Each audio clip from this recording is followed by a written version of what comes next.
What has season 4 of Stranger Things taught us about, well, everything? A lot. A whole lot, in fact, and it's so much to comprehend that no doubt many of you are still scratching your heads over what was talked about, what was revealed, what was teased, and even more. A lot of fan theories were put to the test in Season 4, and though Volume 1 is out and Volume 2 arrives in a month, we do have some inclination of where things are headed. At least in part. But if you still need some help sorting through everything, we got your back on this one. Number 5, the Upside Down Explained. You know how people say Hawkins is cursed, Dustin said this season? They're not way off. There's another world hidden beneath Hawkins. Sometimes it bleeds into ours. On a basic level, the Upside Down is a parallel universe that exists more or less in tandem with the town of Hawkins, Indiana.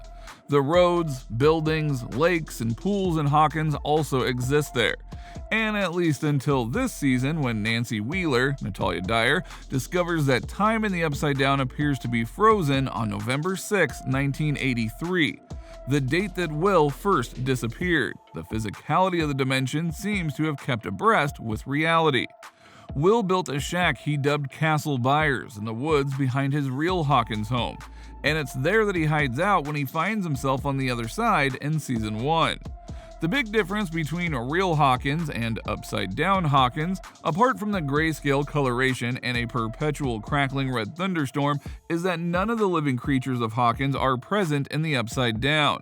Instead, we meet a menagerie of nasties from sentient vines to flesh-eating bats.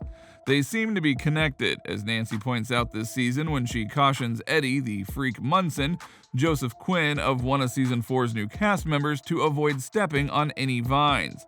It's all a hive mind, she says. All the creepy crawlies around here, dude, they're like one or something, Steve Harrington Joe Keery adds. You step on a vine, you're stepping on a bat, you're stepping on Vecna. We still don't know how the Upside Down came to be, or indeed if it is Hawkins specific. Would crossing the Hawkins border send you right back into Hawkins? But the kids don't seem to think it's new. As far as we know, Eleven didn't create the Upside Down, Dustin says. She opened a gate to it. The Upside Down has probably been around for thousands of years. Millions. I wouldn't be surprised if it predated the dinosaurs. So yeah, there is still a lot that we don't know, but we did get a little bit more. Number 4, connections and backstory. Season 4 introduces us to Victor Creel, Robert Englund, a heretofore unmentioned boogeyman that Robin Buckley, Maya Hawke, recalls first hearing at summer camp in 1978, reducing a fellow camper, little Petey McHugh, to tears. Admittedly, Robin, along with Nancy, is posing as a Notre Dame psychology student, who per her doctored CV is studying the criminal mind when she tells this story, so it might have been a fib. But Creel and his long-abandoned mansion nonetheless loom large in the Stranger Things mythology. After Eddie is implicated in the death of Chrissy Cunningham, Grace Van Deen, the cheerleading queen of Hawkins High, Eddie's uncle Wayne, Joel Stauffer, immediately floats another potential culprit for the murder. Creel, whom he likens to Michael Myers in Halloween. Back when I was a kid, everybody knew the name Victor Creel, he tells Nancy. There's just one problem. Creel has been confined to Pennhurst Mental Hospital since his family was killed in the 1950s. Eager to explore the connection, Robin and Nancy adopt their psych student guises and visit Creel, who tells his side of the story. Pennhurst Mental Hospital is presumably a stand-in for Pennhurst Asylum, a real facility with a dark history that was shut down in 1987 after years of neglect and abuse. Creel's tale begins in the 1950s, some 14 years, he says, after he returned from fighting in France in World War II. After his wife Virginia Tyner Rushing was left a small fortune following the death of her great-uncle, the couple bought a stately new Hawkins home in which to raise their 2 young children, Alice Livy Birch and Henry Jamie Campbell Bauer. Just a month later, Creel says the family found itself haunted by a spectral presence, which tormented them with sinister hallucinations. Spiders pouring from the faucet of the bathtub for Virginia, nightmares for Alice, and a flashback to Victor's darkest day in France, when he was inadvertently responsible for the death of a baby. The Creel saga ended one fateful night when the family's dinner was violently interrupted. Virginia and Alice levitated and were crushed in midair in exactly the same gruesome fashion that Vecna would kill Chrissy Cunningham 3 decades later. Meanwhile, Henry slipped into a coma, and the boy's father somberly recalls died a week later. Victor was blamed for the 3 deaths and has been behind bars ever since. Number 3. The other side of the story. Gradually, we learn that this isn't the whole story. In episode 7, Nancy is possessed by Vecna while attempting to flee the Upside Down with Eddie, Robin, and Steve. Vecna shows her a vision of the past as a young Henry takes a turn for both the supernatural and sadistic. Having discovered that he possesses the power of telekinesis, he uses it to torture and kill animals. His powers apparently include telepathy too. He is the one who plumbs Victor's traumatic wartime memories and then resurfaces them. It was Henry who killed his mother and sister, framing his father in the process. Henry, it turns out, did not succumb to his coma. Instead, he awoke in the care of Martin Brenner, Matthew Modine, the doctor who, with his eventual white hair, would come to preside over Elle and the other Hawkins lab wards as Papa.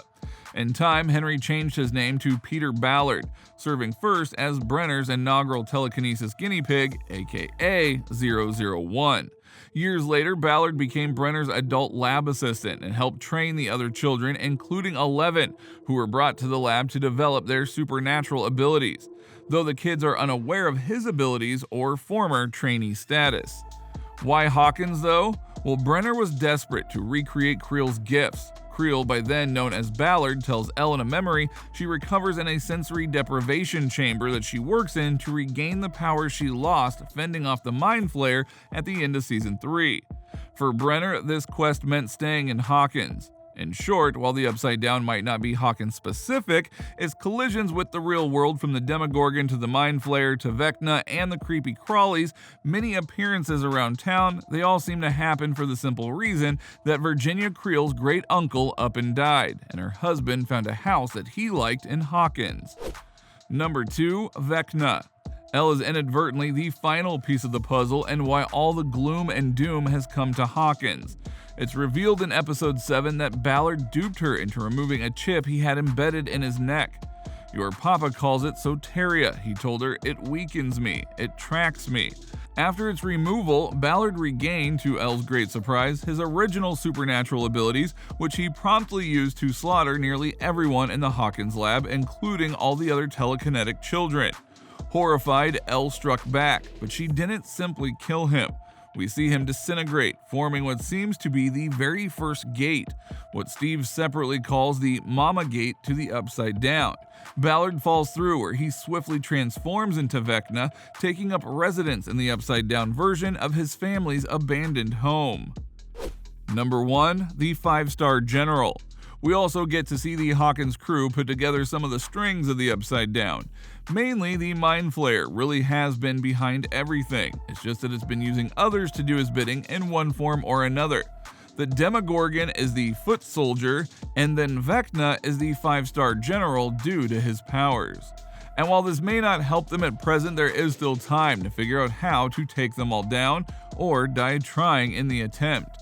So what do you think? What do you think of this look at Stranger Things Season 4 and the guide to everything that was revealed in it? Do you think you have a better understanding now of all that happened and what it all means? Are you still confused on some of the things that were said and how it all relates to what came in the previous 3 seasons? What does Volume 2 have yet to show us in your minds? Let us know in the comments below, and we will see you next time on the channel.